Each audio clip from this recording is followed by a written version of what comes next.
नाज़रीन, सेनेट इंतखाबात भी हो चुके और वजीर आजम ने एतमाद का वोट भी हासिल कर लिया, लेकिन पाकिस्तान में जो मुल्की सियासत है उसके ऊपर बहुत सारी जो पेशरफ्त है वो होती रहती है। पीडीएम के हवाले से अब हम देख रहे हैं कि पंजाब में मुतहरिक नजर आ रही है। बिलावल भुट्टो की मुलाकात हमजा शहबाज से और उसके साथ साथ चौधरी बरादरान से मुलाकात, इस तमाम तर सूरत हाल और जो सियासी मंजरनामा है इसके ऊपर आज हम बात करेंगे। ज्यादा हायल में नहीं होता, आज जिस शख्सियत से हम बात करेंगे जो हमारे साथ मौजूद हैं, माहिर कानून है, पाकिस्तान पीपल्स पार्टी के सीनियर रहनुमा है बैरिस्टर एतजाज एहसन साहब, उनकी तरफ चलेंगे। आज इन्हीं तमाम तर मौजूआत के ऊपर उनसे बातचीत करेंगे। अस्सलाम वालेकुम सर। वालेकुम सलाम। सर बहुत शुक्रिया आपका प्रोग्राम में वक्त देने के लिए। सबसे पहले तो सर ये बताइएगा कि क्या वजीर आजम की कुर्सी खिसक चुकी है या अब भी वो एक मजबूत पोजीशन पर आपको नजर आते हैं? नहीं, मजबूत पोजीशन तो नहीं है ये। बरतानिया नहीं है। बरतानिया में तो 60 के अशरे में पिछली सदी के हैरल्ड विल्सन एक वजीर आजम हुए थे। उन्होंने 5 साल पूरे गुजारे थे। एक मेंबर की मेजोरिटी थी उनके पास, सिर्फ एक मेंबर की, और उन्होंने 5 साल पूरे गुजार दिए थे। और वहाँ एक रवायत होती है कि उसको पेयरिंग कहते हैं कि अगर एक कंजर्वेटिव पार्टी के एक एमएनए ने या एमपी ने, मेंबर पार्लियामेंट ने, किसी दिन गैर हाजिर होना हो तो वो इन्फॉर्म कर देता है अपनी पार्टी को भी, दूसरी पार्टी को भी। दूसरी पार्टी की जानिब से अगर किसी एक ने उस दिन मसरूफियत हो, ना आ सकता हो पार्लियामेंट, तो उनको पेयर कर देते हैं, उन दोनों को बता देते हैं और दोनों को इजाजत दे देते हैं, और वो फिर हाउस में नहीं आ सकते वोट के वक्त भी। सो अपसेट इस तरह नहीं होता यहाँ। तो जो अपोजिशन है, पीडीएम है मिसाल के तौर पे, वो जब चाहे ये वोट ऑफ नो कॉन्फिडेंस, अदम एतमाद की तहरीक पेश कर सकती है। वो शेख रशीद ने जो कहा है कि जी 6 महीने तक उसको इंतजार करना पड़ेगा, हरगिज नहीं। ये अच्छा। पहले होता था आर्टिकल 96 की शिक नंबर 6 थी, डेली शिक। आर्टिकल 96 की शिक नंबर 6 थी, जेली शिक नंबर 6, वो निकाल दी गई, वो अमेंड करके और रिपील कर दी गई कॉन्स्टिट्यूशन में। वो 18वीं तरमीम के बाद नहीं है, तो इसलिए वो ऐसा कोई मामला नहीं है।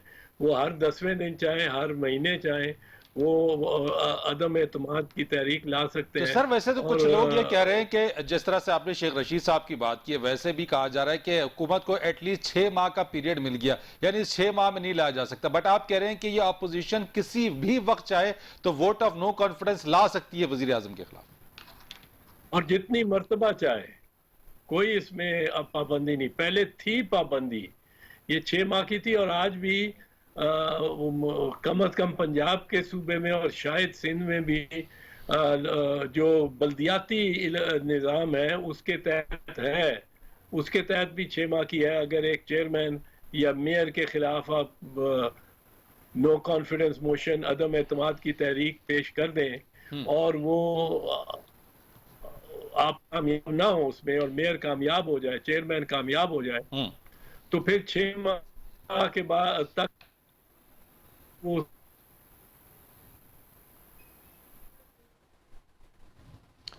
ठीक है। एतजाज हसन साहब, आपसे बातचीत हम जारी रखेंगे। जरा कुछ राब्ता हमारा आपके साथ मुनक़ता हो रहा है, ब्रेक लेते हैं नाज़रीन। ब्रेक के बाद आते हैं तो बैरिस्टर एतजाज हसन साहब से आज इन्हीं मौज़ूआत के ऊपर सरासिल गुफ्तगू हम करेंगे।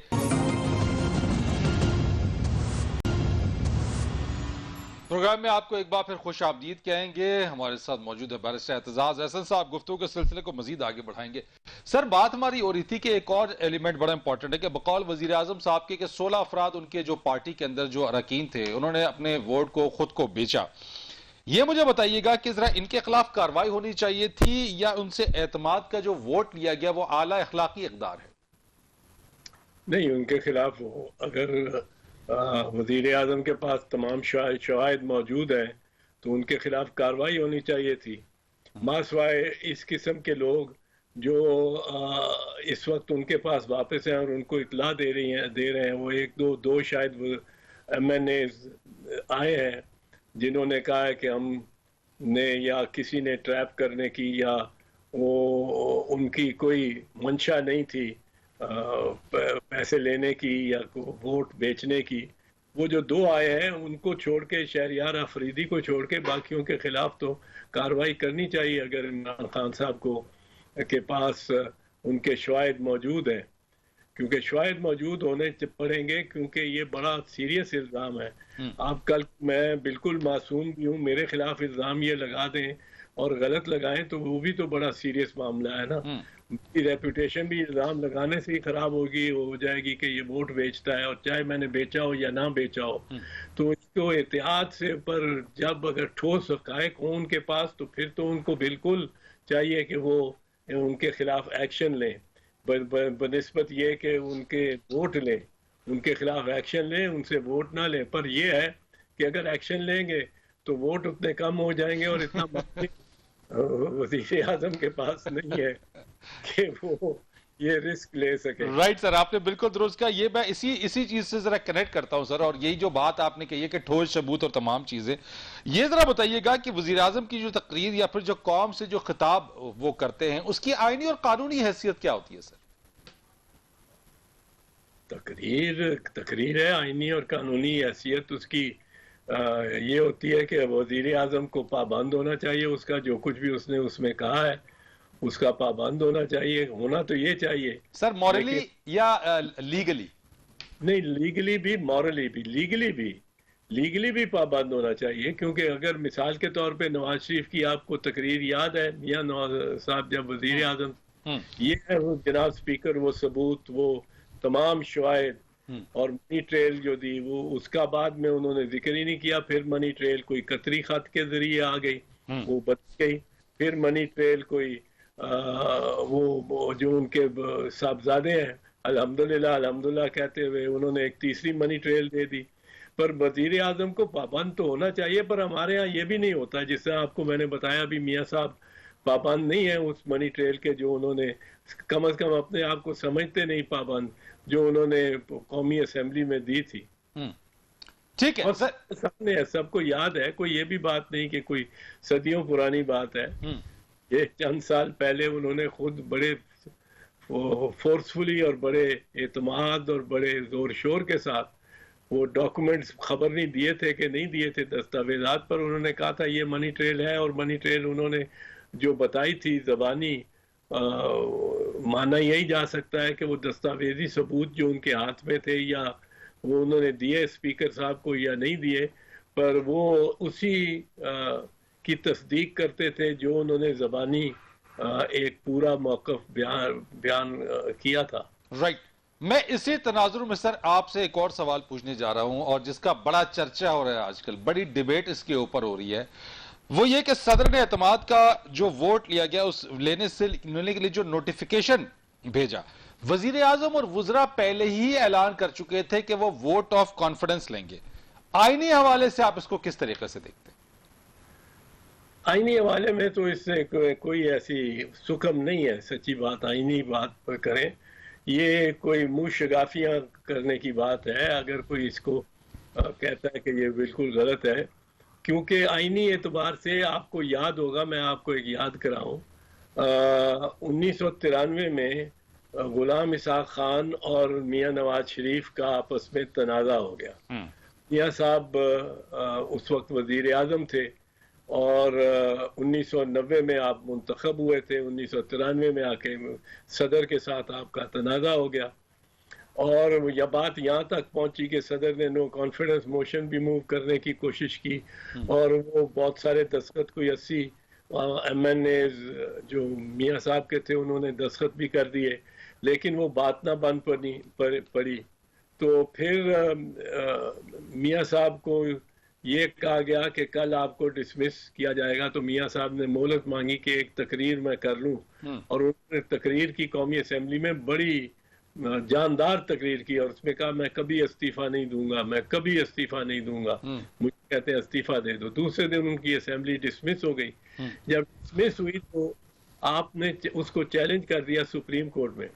जस्टिस नसीम हसन शाह की सरबराही में सुप्रीम कोर्ट का फुल कोर्ट बैठा, और 12 जजेस में से 11 ने उसको असेंबली की तहलील को मनसूख कर दिया और उसको गलत करार दे दिया, ठीक। गैर आईनी करार दे दिया। वो 26 मई 1993 को 26 मई 1993 को असेंबली बहाल हो गई, कुछ 6 हफ्ते बाद तहलील होने से। तो जब बहाल हुई तो मियां साहब ने खुद एक वोट ऑफ कॉन्फिडेंस लिया, और वो इस तरह ही था कि मियां साहब ने दुनिया को दिखाना चाहते थे कि मेरे साथ मौजूद है अक्सरी। और यहाँ अगर वजीर आजम एक वोट हार के, जिसका बहुत चर्चा हो रहा था, और वो यूसुफ रजा गिलानी साहब से जो हार गए, हफीज शेख साहब, उससे जो एक चर्चा हो रहा था, उसको एक हतमी अंदाजे से उस बात तक पहुंचने और तक कि भाई वाकई मेरे पास, मैं वजीर आजम हूँ, मेरे पास ये वोट है कि नहीं। मैंने इसलिए पूछा सर सवाल क्योंकि कुछ लोग, कुछ आईनी जो माहिर है, वो ये भी कहते नजर आ रहे हैं कि जो इजलास वोट ऑफ कॉन्फिडेंस का बुलवाया गया वो गैर आईनी और उसकी कोई हैसियत नहीं है। नहीं, मैं इससे मुत्तफिक नहीं हूँ। कानून और आइन को अगर आप देखें ना, उसमें एक्चुअली वो ये कहते हैं, जो बात उसमें से फिर अखज़ फरमाते हैं, वो ये है कि आर्टिकल जो है 91, अब आजकल का 91, उसकी झेली शिक है 7। जी हाँ, आर्टिकल 91(7) उसमें ये कहा गया है कि if the president is satisfied, if the president is satisfied that the prime minister has lost the support of the majority in the house, he may dismiss the assembly, dismiss the prime minister, but he will not perform this function unless without giving the chance to the prime minister to prove his majority in a special session called for that purpose. ठीक। तो national assembly का वो मतलब है, वो satisfied सदर अपने तई उस पे अमल कर ही नहीं सकता, इस शिक पे, जब तक वो सेटिस्फाइड ना हो कि प्राइम मिनिस्टर अपनी मेजॉरिटी लूज कर गया। पर प्राइम मिनिस्टर ने को ये मौका देना लाजिम है कि वो साबित करे, जनाब सदर साहब आप सेटिस्फाइड होंगे, पर मैंने लूज नहीं की मेजॉरिटी, मेरे पास मेजॉरिटी है, अक्सरियत है, और वो वोट के तो आपने वोट ले सकता है प्राइम मिनिस्टर खुद। राइट सर, बिल्कुल आपने जो बात की है ठीक है, ये बड़ी उसमें कोई मिसाल, राइट, ये क्लियर ये बात हो गई कि आप इस मामले में कोई ये समझते कि कोई गैर आईनी और गैर कानूनी है, ये चीज वो हो सकती थी। एक तरफ जहां एतमाद का वोट लिया जा रहा था सर पार्लियामान के अंदर, एन उसी वक्त पार्लियामान के बाहर अदम बर्दाश्त का जो हमने आला मिसाल भी हमने देखी कि जिस तरह के वाकयात पेश है, और जो पार्लियामेंटेरियंस रहे हैं, जो साबिक वजीर आजम रहे हैं, इसके अलावा बाकी जो नून लीग के रहनुमा बाकी थे, उनके साथ जो कुछ भी हुआ, ये सब कुछ जो हुआ है, इसके हवाले से आप क्या समझते हैं सर कि सियासत में ये अदम बर्दाश्त जो है ये क्यों बढ़ता जा रहा है? ये तो बड़ा मजमूम वाकया है, और इसकी जितनी मजम्मत की जाए कम है, और पीटीआई वालों को इस पे बड़ी शर्मिंदगी होनी चाहिए। और मैं तो समझता हूँ कि वजीर आजम इमरान खान को चाहिए था कि वो फ़ोन करते, और कम अज़ कम शाहिद खाकान अब्बासी जैसे एक मोतबर आदमी है शाहिद खाकान, और बड़ी वसूख और अच्छे अंदाज से वो गुफ्तगू करते हैं, और संजीदा अंदाज से उनसे बात करते हैं, और उनको कहते हैं कि जी अगर मेरे वर्कर ने किया है तो मैं उनकी जानिब से आपसे माजरत करता हूँ।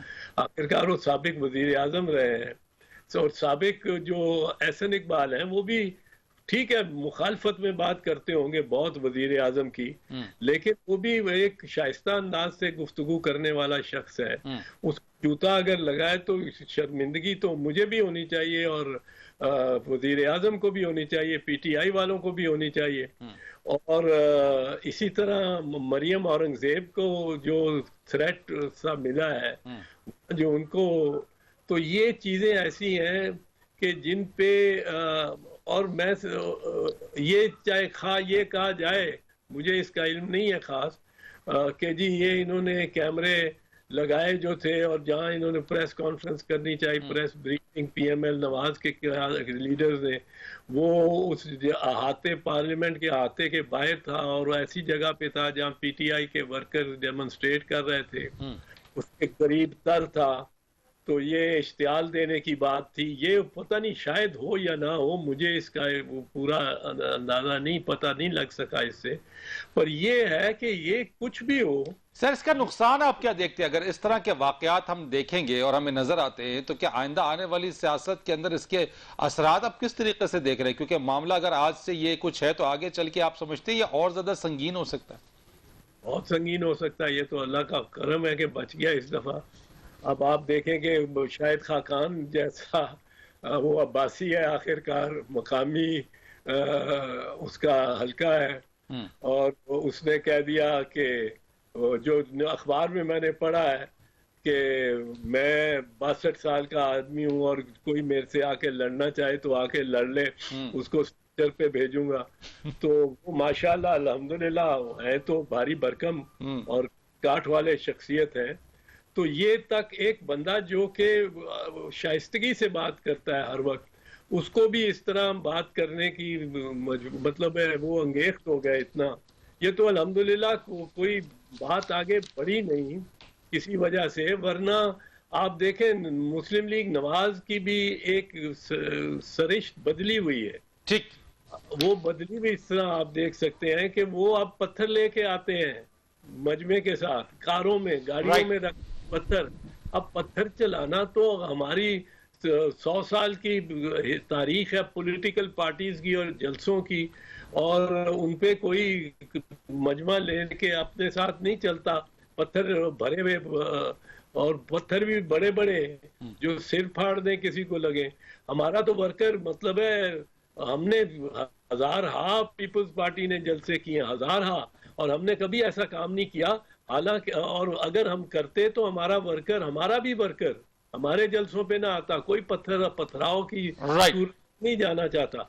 और दूसरा आप देखें जो एक एमएनए, लाहौर के एमएनए ने बात की है, जिस तरह की लैंग्वेज इस्तेमाल हुई है, जबान इस्तेमाल हुई है, वो सोशल मीडिया से भी मेरा ख्याल है लोगों को हटाना पड़ रहा है, इतनी वो बदजबानी उन्होंने इख्तियार की। बिल्कुल ठीक। सर, मैं जरा आगे चलता हूँ जरा इसी चीज के ऊपर कि वजीर आज़म और जो वार्निंग मरियम बीबी ने दे दी है, ये वाकया है कि जी अब वजीर आजम नवाज इमरान खान जहां भी जाएंगे उनको जूतियों की बारिश होगी। अगर ये तरगीब ले ली, लोगों ने इससे मुतासर हो गए, तो ये तो काम फिर तो खुदा ना खास्ता मेरा ख्याल है वो खलाई मखलूक की बीच में आ जाएगी और हम देखते ही रह जाएंगे। ये काम इस तरह तो नहीं, ये तो बर्दाश्त का काम है।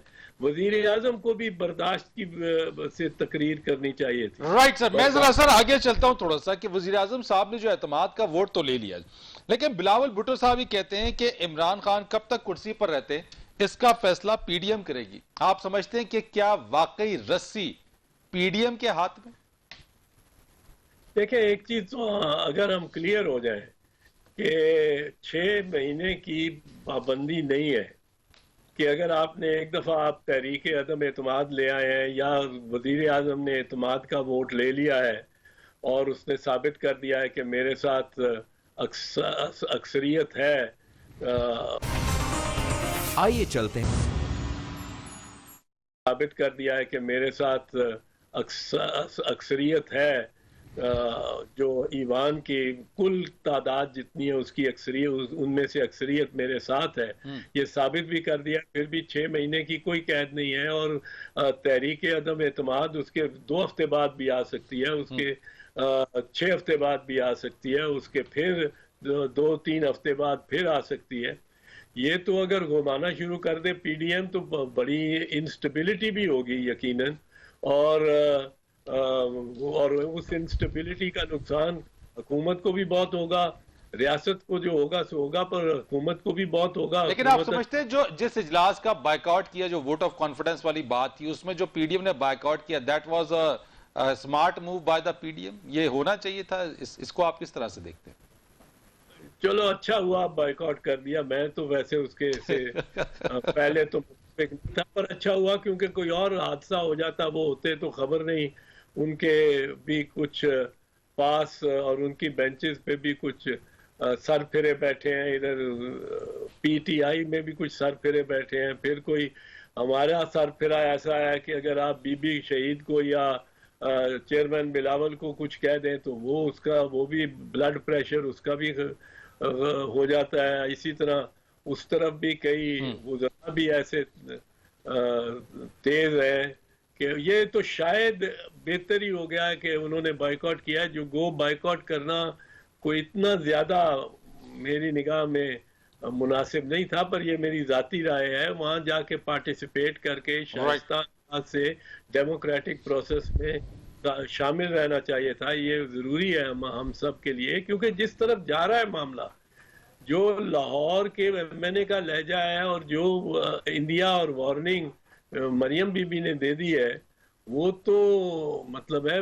उसमें तो फिर रास्ता कोई भी नहीं बाकी बचता। और जिस किस्म की तुंद और तेज तकरीर वजीर आजम ने कर दिया, काश वो वजीर आजम बेनजीर शहीद की तकरीर देखते और देते कि उन्होंने कैसी तकरीर की थी। हमारे खिलाफ भी वोट ऑफ नो बड़ा चर्चा वैसे आजकल चल रहा है सर, कंपैरिजन बड़ा चल रहा है आजकल इमरान खान साहब की तकरीर और फिर मोहतरमा बेनजीर भुट्टो साहबा की तकरीर, तो बड़ा कंपैरिजन भी चल रहा है सोशल मीडिया के ऊपर उस तकरीर को लेके। बात बिलावल की चल रही है सर, तो मैं जरा आपसे एक और बात पूछ लूं जरा इसी मौके की मुनासबत से कि बिलावल भुट्टो साहब ने आज दो बड़ी अहम मुलाकातें की। एक तो हमजा शहबाज से मुलाकात की और फिर दूसरी मुलाकात चौधरी बरादरान से की है। तो आप समझते हैं कि अब जो बैटल फील्ड है वो मरकज जो है वो पंजाब है और बिलावल साहब जो है पंजाब में भी कोई अपसेट करने के लिए उन्होंने कमर कस ली?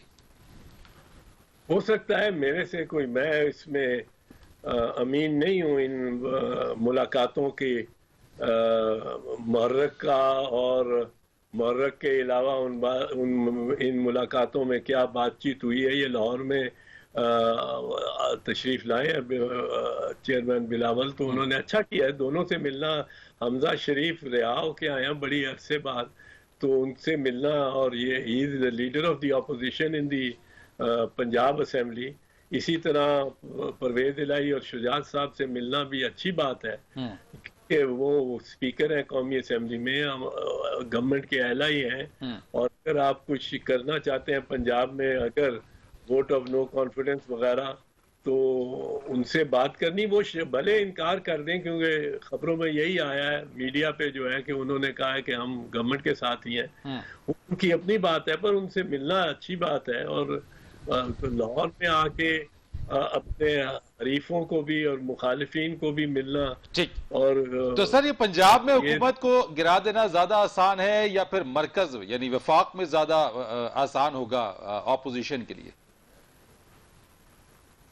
ऑपोजिशन के लिए शायद पंजाब में ज्यादा आसान हो, पर वो मुस्लिम लीग नवाज ने की तरफ से जो मियां जावेद साहब ने कल बयान दिया है, वो तो उन्होंने कतई तौर पे कह दिया है कि हम तो पंजाब में ये कोई नो कॉन्फिडेंस मोशन मूव करने के हक में ही नहीं है, सिरे से हक में ही नहीं है। हम नहीं चाहते कि ये मूव हो। हम पंजाब में कोई इस मामले इस तरह की तहरीक नहीं लाना चाहते। ठीक। और वो काफी वो तर्जमान है मुस्लिम लीग नवाज के, जबकि चेयरमैन बिलावल की राय थी और उन्होंने ये दी कि ये पंजाब से शुरू होना चाहिए नो कॉन्फिडेंस मोशन का, क्योंकि पीडीएम एक बात पे तो क्लियर है कि जिस तरह भी हो आईनी एतबार से हो, पर जो वजीर आजम इमरान खान है, इनकी हुकूमत को ख़त्म करना है। तो एक राय वहाँ चल रही है कि पंजाब से शुरू किया जाए। ठीक। पर जैसे मैंने अर्ज किया कि मियां जावेद साहब जो कि तर्जमान है मुस्लिम लीग नवाज के, और उनकी तर्जमानी बड़ी अच्छी करते हैं, बड़ी राइट, यानी उनकी तरफ से क्लैरिफिकेशन एक आ गई है। ठीक है सर, एक कमर्शियल ब्रेक ले लेते हैं, ब्रेक के बाद आते हैं तो कुछ मजीद सवाल हैं जो आपसे पूछेंगे एक ब्रेक के बाद। प्रोग्राम में एक बार फिर आपको खुश आमदीद कहेंगे। बैरिस्टर एतजाज अहसन साहब से खुसूसी गुफ्तगू के सिलसिले को मजीद आगे बढ़ाएंगे। एतजाज साहब ये भी बता दीजिएगा जरा कि हफीज शेख साहब के मामले में हमने देखा कि एक जरदारी सब पे भारी साबित हुए, अब चेयरमैन सेनेट के इंतखाब के हवाले से भी वो अपना वजन बरकरार रख पाएंगे? मेरा ख्याल है ये तो साबित कर दिया। मैंने बहुत पहले ये कहा था। मुझे एक एंकर ने पूछा कि फिर पीडीएम को क्या करना चाहिए, ये कोई महीना डेढ़ पहले। मैंने कहा उनको सदर जरदारी की बात माननी चाहिए, कि मशवरा करना चाहिए और बात माननी चाहिए, और वो कोई ना कोई रास्ता निकाल लेंगे। और इसके बाद फिर मैंने दोहराया, जब ये मामला करीब तर आ गया, फिर मैंने दोहराया। मैंने कहा मैंने पहले भी कहा था, अब भी ये कहता हूँ, उनके उसके पास सदरदारी के पास फॉर्मूला है, और उनके पास उसके पास था ये सारा फॉर्मूला। इसको यूसुफ रजा गिलानी को ला के यहाँ और इस्लामाबाद में ला के और लड़ना, इलेक्शन लड़ाना, ये एक मास्टर मूव थी, मैं समझता सर हूँ। वैसे वो कौन सी जादू की छड़ी है जो जरदारी साहब के पास है? नहीं, इस मामले में, सियासत के मामले में तो जीरक का आदमी है। हाँ। और हाँ, ये तो after all against all odds, against all odds, against the establishment, वो सदर पाकिस्तान भी बन गए थे। तो ये वही is a practical down to earth politician. तो सर क्या एक दफा अगर यूसुफ रजा गिलानी साहब अगर कामयाब हो गए तो क्या हम ये समझे कि जरदारी साहब के पास जो फॉर्मूला, उसी फॉर्मूले के तहत गिलानी साहब जो हैं वो चेयरमैन सेनेट भी बन जाएंगे? मेरा ख्याल है बन जाना चाहिए। वो तो गिनती ही इस तरह मौजूद है कि जो कि इसके गिलानी के हक में जाती है। हाँ हाँ, ठीक है, यानी कि आप समझते हैं कि जो फिगर्स हैं, जो नंबर्स हैं, वो उनके हक में जा रहे हैं वो।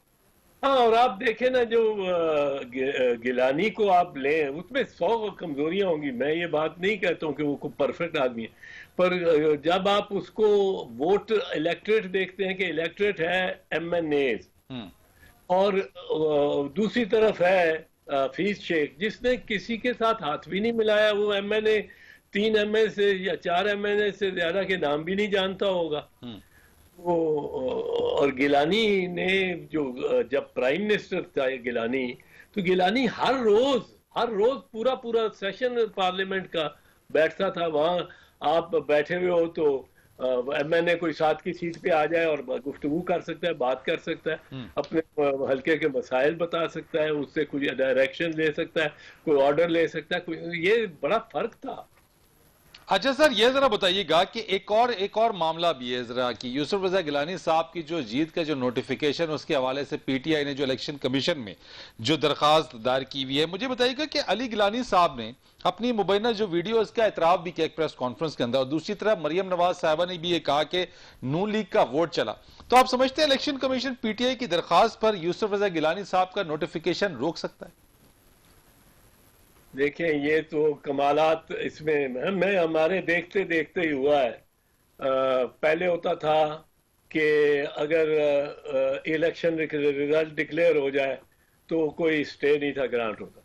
फिर ये हुआ कि इलेक्शन रिजल्ट की डिक्लेरेशन को स्टे करना शुरू किया।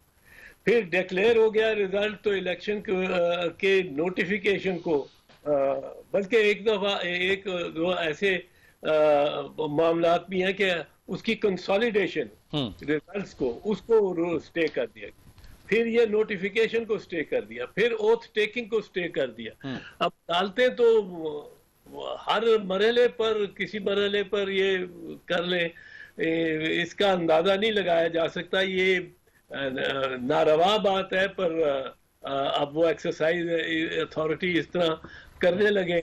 और जहां तक ताल्लुक है गिलानी के वीडियो का, तो वो इस तरह तो साबित नहीं हो सकता ना। राइट। मतलब है कि ज्यादा से ज्यादा अली हैदर गिलानी ने ये कहा है कि जी मैं मिला हूं उनसे और मेरी बातचीत हुई है। अब वो क्या बातचीत हुई है, किस पैराए में हुई है, किस कॉन्टेक्स्ट में हुई है, ये तो साबित कौन करेगा? अब कोई सामने आएगा, इसकी ओनरशिप लेगा, और ओनरशिप लेना एक वीडियो टेप की बड़ा मुश्किल काम है, आसान नहीं है। राइट। तो आपको याद होगा फरीद, मुस्लिम लीग की नवाज की सारी लीडरशिप बैठी थी। जी हाँ सर। और उन्होंने वो एक टेप वीडियो का वीडियो पेश की, दिखाई थी जर्नलिस्ट को, और मीडिया में पर्सन्स को वो जो जज अरशद की अरशद वीडियो, मलिक साहब, जी हाँ। अगर पर उसको अदालत में पेश करने की उनको जुर्रत नहीं हुई, क्योंकि अदालत में पेश कर दें तो फिर ठीक। आपको उसकी सदाकत और उसमें कोई कत्तो बरीद नहीं हुई हुई, कोई कट एंड पेस्ट जॉब नहीं हुई हुई, कोई चीज निकाली नहीं गई, ये सब कुछ साबित करना पड़ता है और इस पे हल्फ उठाना पड़ता है कि ये है इसी। राइट सर, थोड़ा वक्त कम है और 2-3 सवालात है, मैं चाहूंगा जरा उनके क्वेश्चंस में आपसे पूछूंगा और उसके जरा with in the limited time 5 minute हमारे पास है, उसमें जरा कोशिश हम करेंगे कि आपसे जवाब उसके ले ले, चाहे मुख्तसर और जामे हो। ये मुझे जरा बता दीजिएगा, इदारों की बात आई कि अपोजिशन इल्जाम लगाती है कि इदारे इमरान खान के लिए जो है वो नर्म गोशा रखते हैं, जबकि वजीर आजम साहब ये कहते हैं कि अदलिया, नायब इलेक्शन कमीशन और मीडिया से भी उन्होंने गिला कर दिया कि जनाब कुछ भी उनके कंट्रोल में तो है नहीं, ना कोई उनका साथ देता है। वजीर आजम के तो मुझे नहीं लगता, ये बात दुरुस्त है, उनके कंट्रोल में नहीं है कुछ, उनके कंट्रोल उसके कंट्रोल में इमरान खान साहब के कंट्रोल में तो कुछ नहीं लगता। बाकी ये रहा कि तो सर कोई और है जिसके कंट्रोल में, फिर वो उसके बारे में अब पीडीएम ने और खासकर गिलानी साहब ने कहा है कि वो न्यूट्रल हुए हुए हैं, तो मानना पड़ेगा कि वो न्यूट्रल हुए हुए हैं। मैं ऐसे न्यूट्रल इस्टेब्लिशमेंट को कभी इतना न्यूट्रल नहीं पाया। नहीं, वो शायद खाकान अब्बास साहब कहते हैं रात 11 बजे तक न्यूट्रल थे, आपकी क्या राय है इसमें सर? नहीं, मैं कोई न्यूट्रलिटी को मैं समझता ही नहीं हूँ कि न्यूट्रलिटी उनके पास उनकी सरिश्त में है। वो अपना इसको फर्ज समझ के करते हैं और वो बड़ा मतलब है, इसको समझते हैं कि ये जिम्मेदारी उनकी है। तो ये कहना कि वो न्यूट्रल हो गए हैं, मुझे तो ऐसा कोई अंदाजा या अंदेशा या ऐसी खुशफहमी कभी नहीं हुई। आप समझते हैं सर कि खान साहब की तरफ उनका झुकाव इस वक्त है या नहीं है, या कुछ लोग कहते हैं बस एक झटका दिया गया? यार देखो भाई, ये तो एक मतलब है, क्यों हम इन बातों पे वक्त जाया करते हैं। हाँ। मैं आपको बताता हूँ, खान साहब के खिलाफ वोट आ जाता है, यूसुफ रजा जीत जाता है, तो सारे शुरू हो जाते हैं खान साहब से हट गए, और सारे देख रहे हैं इस्टेब्लिशमेंट क्या कर रही है, और मिल्ट एब्लिशमेंट यानी मिलिट्री इस्टेब्लिशमेंट क्या कर रही है। वो हट गई जी, वो हट गई और बांखें खुल जाती। वो खान जाके जीत जाता है, अदम एतमाद की तहरीक या एतमाद की तहरीक, एतमाद ले लेते 178 में। तो आप कहते हैं कि वो जो जी मुलाकात हुई उनकी उस दौरान, उसमें खान ने फिर जीत लिया इस्टेब्लिशमेंट को। अब कुछ और कदम होगा, वो इधर का उधर होगा, तो जी इस्टेब्लिशमेंट उधर हो गई। इस्टेब्लिशमेंट कोई झूला तो नहीं है जो इधर से उधर होती है।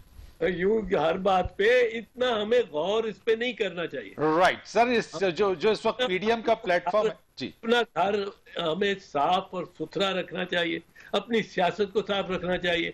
अब इस तरह की गालियां जिस तरह देते हुए कोई एमएनए पाया जाए या हमला कर रहा हो साबिक वजीर आजम पे, साबिक वजीर दाखिला पे, एक खातून पे, एमएनए पे, ये भी गलत है। इन चीजों से निकल आएंगे तो इस्टेब्लिशमेंट कुछ कर सकती है। एक सवाल, पीपीपी और नून कब तक इस तरीके से इकट्ठा आगे चल सकते हैं? दुआ ही कर सकते हैं।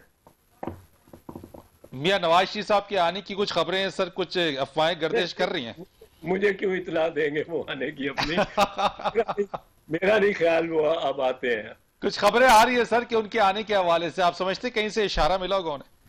नहीं, मेरा नहीं ख्याल वो अब इतनी जल्दी और इतनी खुशी से आते हैं। राइट सर, बहुत शुक्रिया आपका। एतजाज हसन साहब, एतजाज हसन हमारे साथ मौजूद थे, खुसूसी गुफ्तगू कर रहे थे। आपका बहुत शुक्रिया। फरीद रईस को इजाजत दीजिए, अल्लाह हाफिज।